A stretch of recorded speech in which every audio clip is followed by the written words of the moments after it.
Hello everyone, my name is Ludwig Roos, and I am going to tell you about the book called Goodnight, Mr. Tom. Goodnight, Mr. Tom is a children's novel about friendship, war, and the dark. It was written by Michelle Magorian in 1981 and was published in England. In order for me to give my opinions on the book, you need to know what the book is all about. So, England is on the brink of war, and many children are being evacuated out to the countryside to avoid imminent bombings in London. One of these children is called William Beach. After a long train ride, he finds himself in a small countryside town called Little Verwood. But before we continue, I'd like to know who William is. Hello, my name is William Beach, but I've always been called Willie. Ever since I was small, my God-fearing mother has both physically and mentally abused me. This has led to me being extremely skinny, terrified of almost anything, believing that I'm full of sin, and I almost never speak. Once in Little Verwood, William finds out he's going to stay with a man called Tom Oakley. When Tom finds out about the abuse of Willie by seeing bruises on his body and his mother encouraging beatings in a letter that William had for whomever he was going to stay with, Tom realizes that William is going to need his love and care, and he does everything he can to ensure that William has a comfortable stay. One of the first things he does for William is telling him to call him Mr. Tom. After a while, William begins to grow well in the town and soon starts school.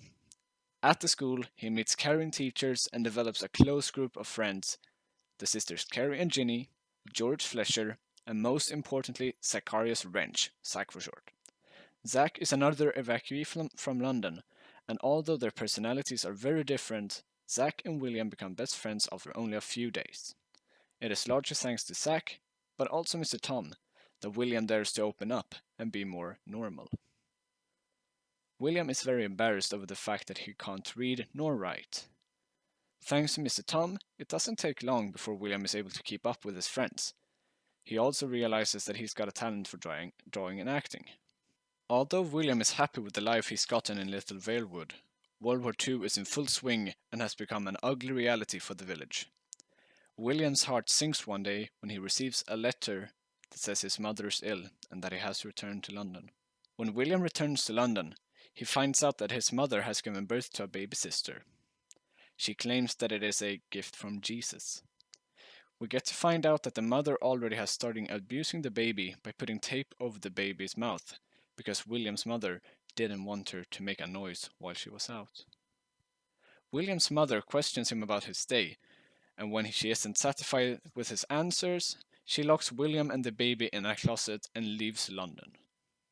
Ever since William left, Mr. Tom has been worrying about him.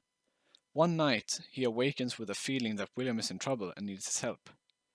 Mr. Tom travels to his home in London and finds him in the closet, dying. Back in Little Verwood, William commences a slow recovery, but with the help of Mr. Tom and his friends, he begins to feel normal again. Not long after his recovery, William gets to know that his mother has committed suicide. While shocked over her death, he is happy to learn that Mr. Tom is going to adopt him. A few months later, Zack is called back to London to visit his wounded father.